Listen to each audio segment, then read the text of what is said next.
শিক্ষার্থী বন্ধুরা, আশা করি সবাই ভালো আছো, সুস্থ আছো।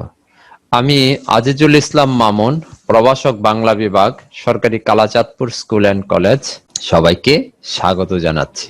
আমরা একাদশ, দ্বাদশ ও আলিম শ্রেণীর সাহিত্য পাঠ নিয়ে আলোচনা করছি।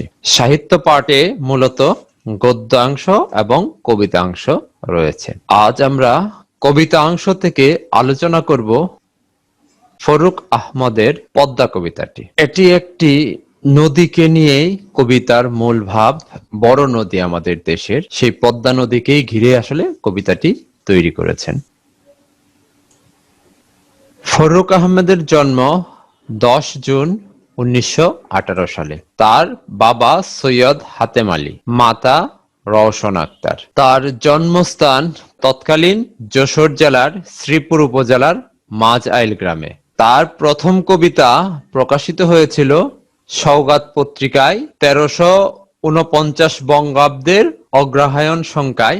কবিতাটির নাম ছিল উপহার। তিনি খুলনা জেলা স্কুল থেকে 1937 সালে এসএসসি বা ম্যাট্রিকুলেশন, কলকাতা রিপন কলেজ থেকে 1939 সালে আইএ এবং স্কটিশ চার্চ কলেজে দর্শন ও ইংরেজি সাহিত্যে স্নাতক পড়াশোনা শুরু করেছিলেন, কিন্তু স্নাতক পড়াশোনা শেষ করতে পারেননি। 1943 সালে তার কর্মজীবন শুরু হয়েছিল আইজি প্রিজন অফিসে কাজ শুরু করে। এটা বড় কোনো কাজ ছিল না, কর্মচারী কাজই নিয়েছিলেন। পরবর্তীতে 1945 সালে তিনি মাসিক মোহাম্মদী পত্রিকার ভারপ্রাপ্ত সম্পাদক নির্বাচিত হন। ওখানেও তিনি স্থায়ী ছিলেন না। তিনি পরবর্তীতে চাকরি নেন রেডিওতে এবং দেশ বিভাগের পর তিনি ঢাকায় চলে আসেন এবং ঢাকায় এসে ঢাকা বেতারে স্টাফ রাইটার হিসেবে যোগ দেন এবং সেখানেই তিনি কর্মজীবন শেষ করেছিলেন 1972 সালে। তিনি তার জীবনে 21 পদক পেয়েছেন, বাংলা একাডেমি পুরস্কার, আদমজী সাহিত্য পুরস্কার, ইউনেস্কো পুরস্কার এবং পাকিস্তান আমলে প্রেসিডেন্ট পদক পেয়েছিলেন। তিনি মুসলিম রেনেসাসের বা রেনেসার কবি হিসেবে পরিচিত। রেনেসা মানে কি? পুনর্জাগরণ। মুসলমানদের সাহিত্যে জাগিয়ে তোলার কাজটি করেছিলেন বা শুরু হয়েছিল ফরুক আহমেদের হাত ধরে। 1974 সালের 19 অক্টোবর তার মৃত্যু হয়। অবহেলায় এবং দারিদ্রতার মধ্যেই তার মৃত্যু বরণ করে নিতে হয়েছিল। ফরুক আহমেদের বিখ্যাত কাব্যগ্রন্থ সাত সাগরের মাঝি। কাব্যগ্রন্থটি প্রকাশিত হয়েছিল 1944 সালে। এছাড়াও সিরাজাম মুনিরা, নৌফেল ও হাতেম, এটা কাব্যনাট্য। মুহূর্তের কবিতা, ধোলাই কাব্য, হাতেম তাই হলো কাহিনী কাব্য, নতুন লেখা, কাফেলা, হাবিদা মরুর কাহিনী, সিন্দাবাদ, দিলরুবা।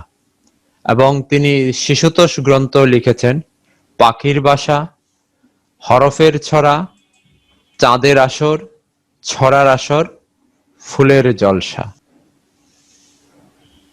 তিনি যখন বাংলা সাহিত্যে ফরুক আহমেদের যখন আবির্ভাব, মুসলিম ইতিহাস, ঐতিহ্য, সংস্কৃতি বা মুসলিম ধ্যান ধারণা এগুলার প্রকাশ ঘটেনি।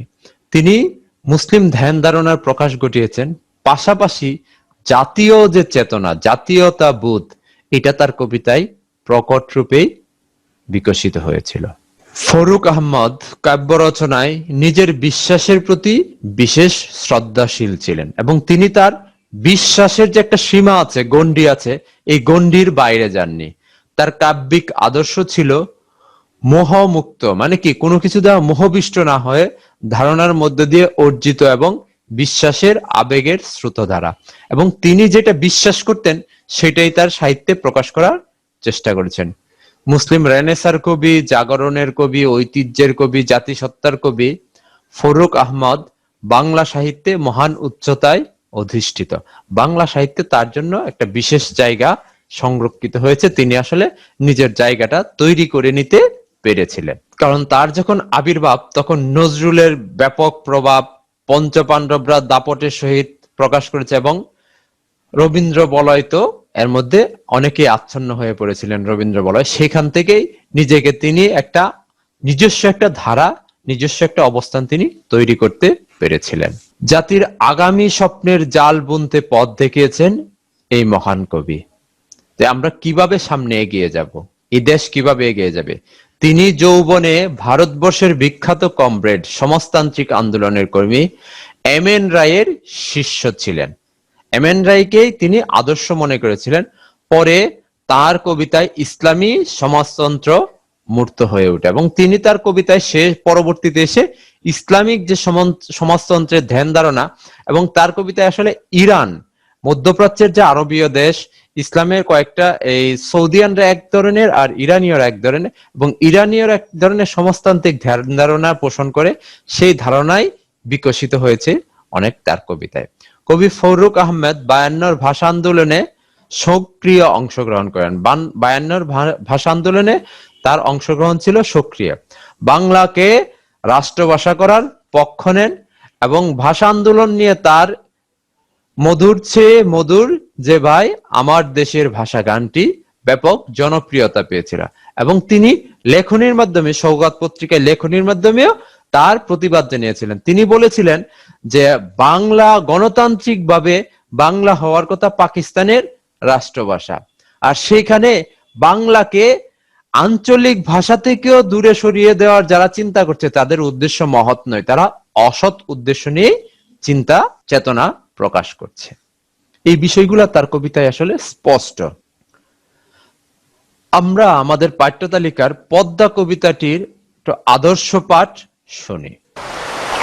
অনেক ঘূর্ণিতে ঘুরে পেয়ে ঢের সমুদ্রের স্বাদ, জীবনের পথে পথে অভিজ্ঞতা কুড়ায়ে প্রচুর, কেঁপেছে তোমাকে দেখে জলদস্যু দুরন্ত হারমাদ। তোমার তরঙ্গ ভঙ্গে বর্ণতার হয়েছে পাণ্ডু, সংগ্রামী মানুষ তবু দুই তীরে চালায়ে লাঙল, কঠিন শ্রমের ফল শস্য দানা পেয়েছে প্রচুর। উর্বর তোমার চরে ফলায়েছে পর্যাপ্ত ফসল, জীবন মৃত্যুর দ্বন্দ্বে নিঃসংশয় নির্ভীক জওয়ান, সবুজের সমারোহে জীবনের পেয়েছে সম্বল। বর্ষায় তোমার স্রোতে গেছে ভেসে সাজানো বাগান, অসংখ্য জীবন আর জীবনের অজস্র সম্ভার। হে নদী, জেগেছে তবু পরিপূর্ণ আহ্বান।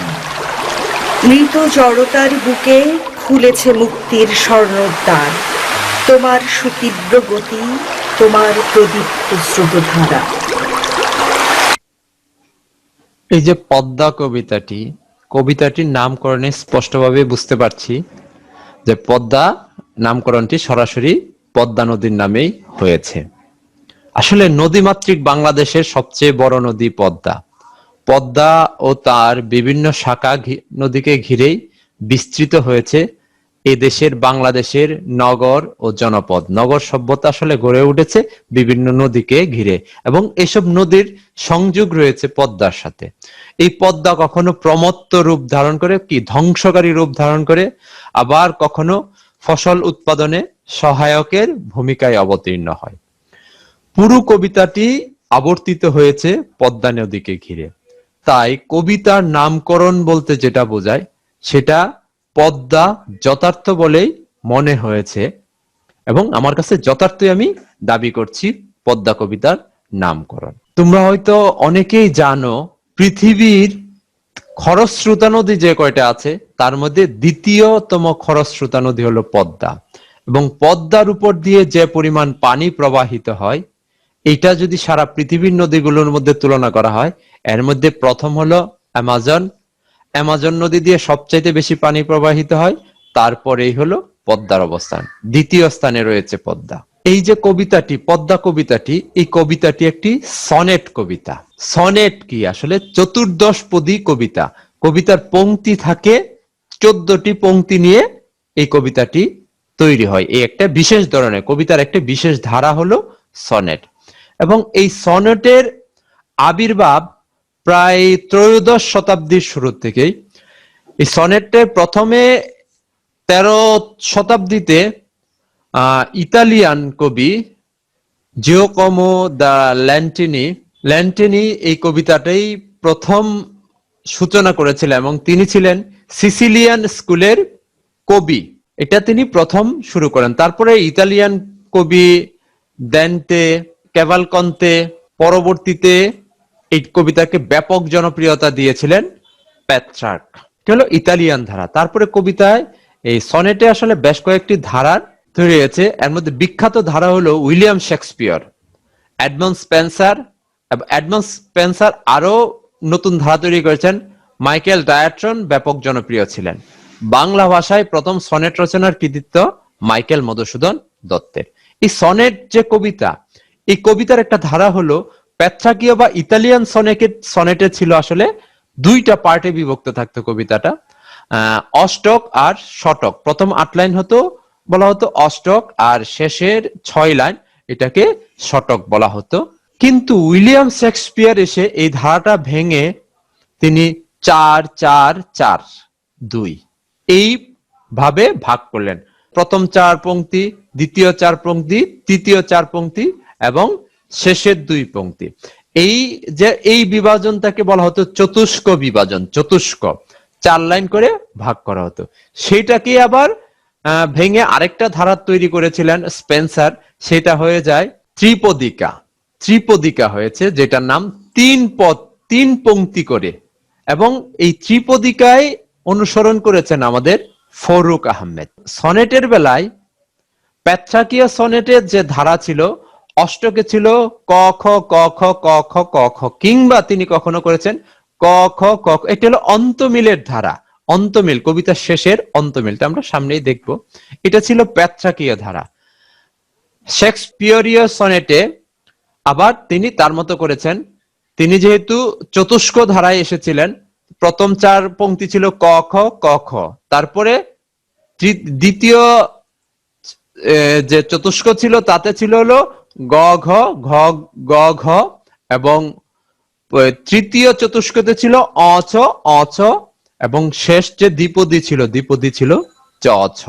আর ফরুক আহমদ পদ্মা কবিতায় তিনি যে ত্রিপদীয় ধারা তৈরি করেছেন, ক খ ক, খ গ খ, গ ঘ গ, ঘ অ ঘ অ অ, এই ধারায় তিনি তার সনেটটি তৈরি করেছিলেন।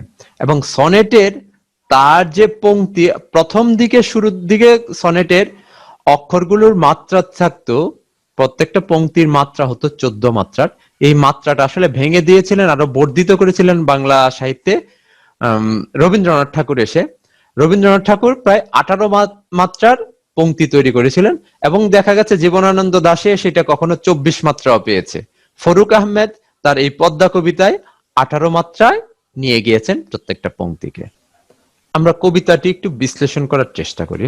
অনেক ঘূর্ণিতে ঘুরে পেয়ে ঢের সমুদ্রের স্বাদ, জীবনের পথে পথে অভিজ্ঞতা কুড়ায়ে প্রচুর, কেঁপেছে তোমাকে দেখে জলদস্যু দুরন্ত হারমাদ। এখানে কবি কি বলতে চেয়েছেন? অনেক ঘূর্ণি। ঘূর্ণি মানে কি? পানির যে ঘূর্ণন বা অনেক ঘুরতে ঘুরতে পানি, নদী যদি আমরা চিন্তা করি পানি ঘুরে, কিংবা নদী পথে যারা বেড়াচ্ছে তারা কি করছে? অনেক ঘুরে ফিরে আসছে, অনেক দেশ দেখছে। আসলে যারা নাবিক তারা তো নৌপথেই তাদের জীবন অতিবাহিত করে। পেয়ে ঢের সমুদ্রের স্বাদ, এবং সমুদ্র সম্পর্কে অনেক স্বাদ নিয়ে জীবনের পথে পথে অভিজ্ঞতা কুড়ায়ে প্রচুর, এবং জীবন যে তারা অতিবাহিত করেছে সেই জীবনে তারা অনেক অভিজ্ঞতা অর্জন করেছে। কেঁপেছে তোমাকে দেখে জলদস্যু দুরন্ত হারমাদ। এখানে হারমাদ শব্দটি আসলে তিনি ব্যবহার করেছেন পর্তুগিজ শব্দ আরমাদা। আরমাদা আসলে ইতিহাস তাদেরকে কিছু কিছু ক্ষেত্রে ব্যাখ্যা করা হচ্ছে জলদস্যু। আরমাদা আসলে ছিল পর্তুগালের নৌবাহিনী, এবং নৌ শক্তিতে তারা কিন্তু ছিল পরাক্রমশালী। যারা নৌ শক্তিতে দাপটি ছিল তারাই কিন্তু কি করেছে? বিশ্ব শাসন করেছে। পর্তুগিজরা আফ্রিকা পর্যন্ত গিয়েছে, ল্যাটিন আমেরিকায় গিয়েছে, তারপরে এশিয়াতেও অনেক দেশে এসেছে, ইংরেজরা এসেছে, স্পেনিশরা এসেছে, কারণ তাদের শক্তি ছিল নৌ শক্তি। এখানে কবি আসলে হারমাদ বলতে পর্তুগিজ নৌবাহিনীর কথাই বলেছে, যারা আসলে সমুদ্রপথে বিভিন্ন কাজের কারণে, কারণ তারা যখন একটা দেশ দখল করত তখন তারা আক্রমণ করতো নৌপথে এসে, সেই কারণে তাদেরকে আখ্যা দেওয়া হয়েছিল জলদস্যু হিসেবে, জলদস্যু আর্মাদ।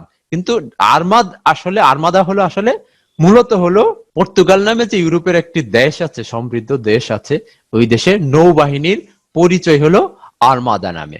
তো এইখান থেকেই কবি আসলে কবি এখানে পরিচিত করেছেন জলদস্যু হিসেবে।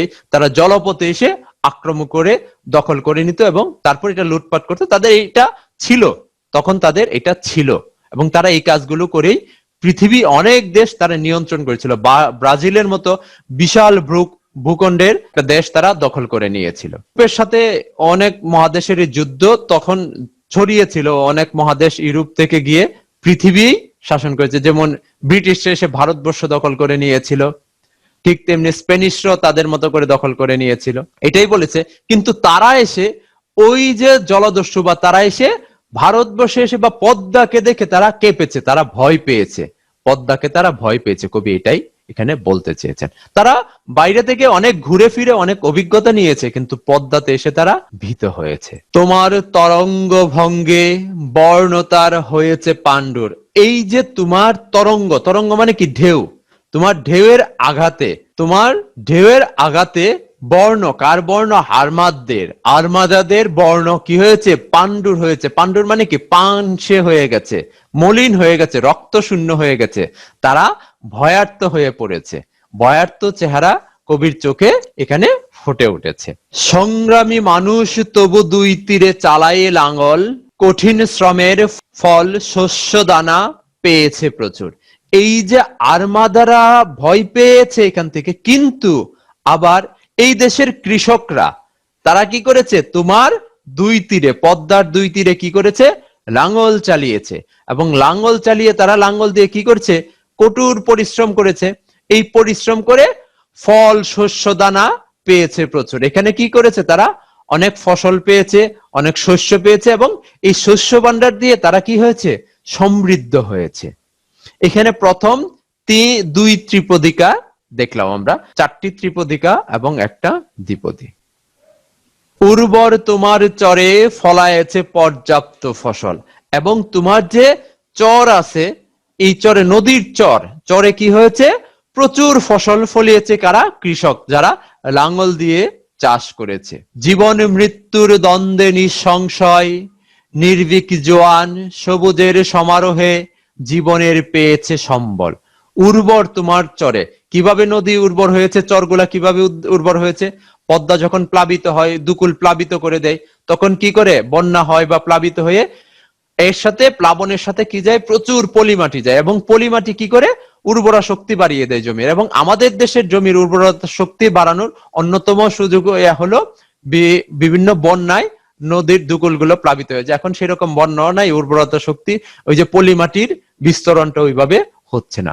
জীবন মৃত্যুর দ্বন্দ্বে নিঃসংশয়। জীবন এবং মৃত্যুর যে দ্বন্দ্ব আছে, সেখানে কি কোনো ভয় নেই, নিঃসংকোচ, তারা আসলে ভয় পাচ্ছে না।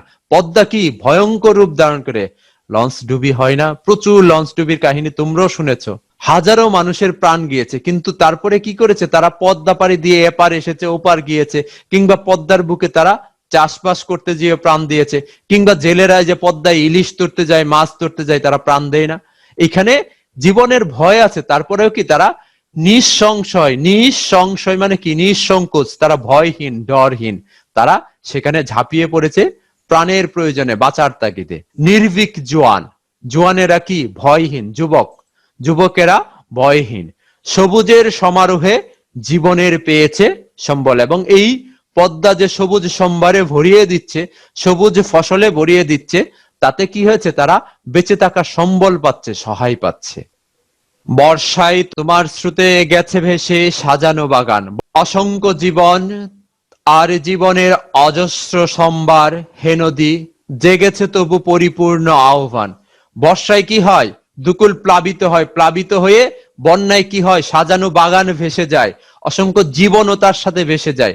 আর জীবনের অজস্র সম্ভার, অনেক আয়োজন, জীবনের অনেক যে সমাবেশ, অনেক কিছু সমাবেশ ঘটে। সম্ভার মানে কি? সমাবেশ, অনেক কিছুর মিলন মেলা, সেগুলা কি হয়? নষ্ট হয়ে যায় বন্যায়, প্লাবিত হয়ে যায় বাগান, সাজানো বাগান নষ্ট হয়ে যাচ্ছে, অসংখ্য জীবন নষ্ট হয়ে যাচ্ছে। তারপরেও হে নদী জেগেছে তবু পরিপূর্ণ আহ্বান। তুমি যে আহ্বান করেছো বা তুমি যা দিচ্ছ তা আবার জেগে উঠেছে। এগুলা যে হারিয়ে যাচ্ছে, হারানোর পরে যে ফসল নষ্ট হচ্ছে, জীবন নষ্ট হচ্ছে, তারপরে এই ধ্বংস থেকে আবার কি করছে? মানুষের সমাজ, সম্প্রদায়, সমাজ জেগে উঠছে। এই সমাজ জেগে উঠে আবার নতুন ভাবে বেঁচে থাকার প্রেরণা পাচ্ছে। কোথা থেকে পাচ্ছে? পদ্মার বুকেই বিলীন হয়ে যাচ্ছে, হারিয়ে যাচ্ছে, আবার এই পদ্মাই তাকে নতুন করে বেঁচে থাকার পথ দেখাচ্ছে। পদ্মা থেকে মাছ শিকার করছে, পদ্মার পানিতে প্লাবিত হয়ে নদী উর্বরা শক্তি বাড়ছে, তাতে ফসলের উৎপাদনও বাড়ছে।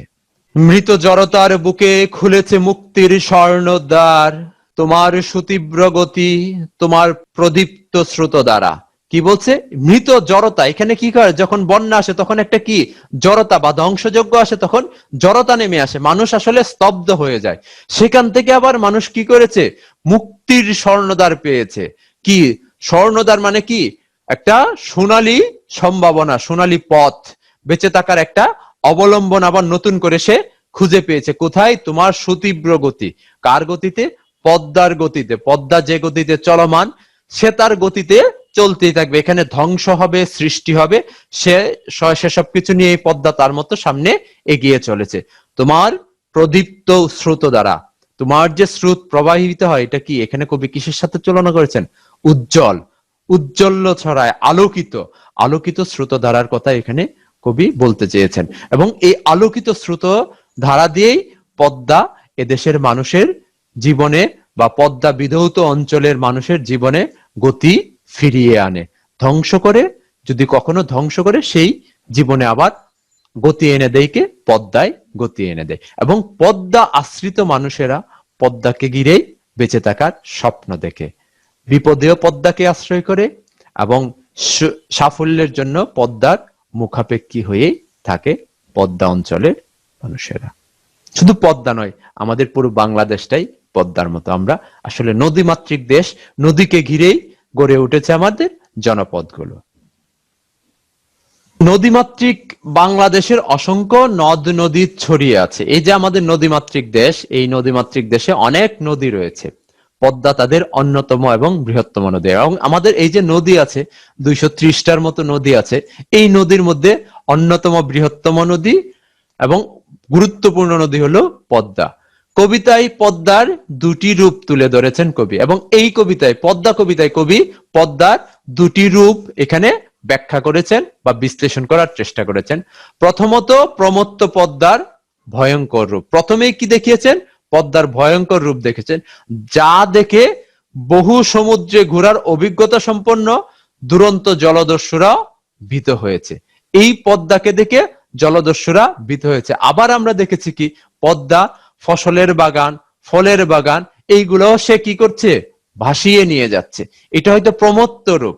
আর অপরদিকে পদ্মার পানিতে প্লাবিত হয়ে দুকুলের ভূমি পলিতে উর্বর হয়ে মানুষকে দিয়েছে ফসলের সম্ভার ও সবুজের সমারোহ।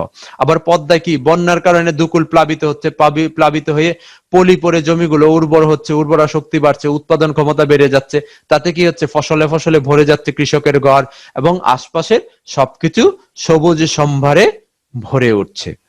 এই পদ্মায় বর্ষাকালে জলস্রোত ভাসিয়ে নেয় মানুষের সাজানো বাগান, ঘর, জীবন। মানুষের বাগান ভারিয়ে, ফসলের ক্ষেত ভাসিয়ে নেয়, ঘর ভাসিয়ে নেয়, কখনো এই পানিতে ভেসে মানুষ মারা যায়। এই ধ্বংসস্তূপের উপরই আবার প্রাণের স্পন্দন জেগে উঠে পদ্মাকে আশ্রয় করে। এই যে ধ্বংস হয়, পদ্মা ধ্বংস করে, এই ধ্বংসের বুকে আবার মানুষ জেগে উঠে পদ্মাকেই আশ্রয় করে, কিন্তু পদ্মাকেই ঘিরে তারা স্বপ্ন দেখে বেঁচে থাকার অনুপ্রেরণা পায়। পদ্মা কখনো ধ্বংসাত্মক রূপে, কখনো কল্যাণময়ী হিসেবে এদেশের প্রাণ স্পন্দনে একাকার হয়ে আছে। এবং ওই যে পদ্মা অঞ্চলের যে মানুষ, তারা এই নদীকে ঘিরেই তারা কি করেছে? কল্যাণময়ী হয়ে পদ্মা কি করেছে? ধ্বংসাত্মক রূপে মানুষকে ভয় দেখাচ্ছে, আবার মানুষের বেঁচে থাকার জন্য অনুপ্রেরণার উৎস, ফসলের যোগানদাতা, জমির উর্বরতা শক্তি বাড়ানোর ক্ষমতা, সবকিছুই ধারণ করছে কে? পদ্মা। পদ্মা এখানে মানুষের জন্য, এই দেশের মানুষের জন্য আসলে কি হয়েছে? কল্যাণময়ী হয়েছে। এখন যদি আমরা পদ্মার কথা চিন্তা না করে দেশের সকল নদীর কথা ভাবি, সকল নদী কি আমাদের এই দেশটার জন্য কি হয়েছে? কল্যাণময়ী হয়ে উঠেছে। নদীমাতৃক এই দেশটা আসলে নদীকে ঘিরেই সামনের দিকে এগিয়ে চলেছে, গড়ে উঠেছে জনপদ, এবং সেই জনপদগুলো নদীকে আশ্রয় করে তাদের সমৃদ্ধ করে তুলছে। টিউটোরিয়ালটি এখানেই শেষ করছি। টিউটোরিয়ালটি যদি তোমাদের ভালো লেগে থাকে তাহলে Azizul Mamun BS Bangla school YouTube চ্যানেলটি সাবস্ক্রাইব করার অনুরোধ করছি, এবং টিউটোরিয়ালটি শেয়ার করে অন্যদের দেখার সুযোগ করে দেওয়ার অনুরোধ রাখছি। সবাই ভালো থাকবে, সুস্থ থাকবে। আল্লাহ হাফেজ।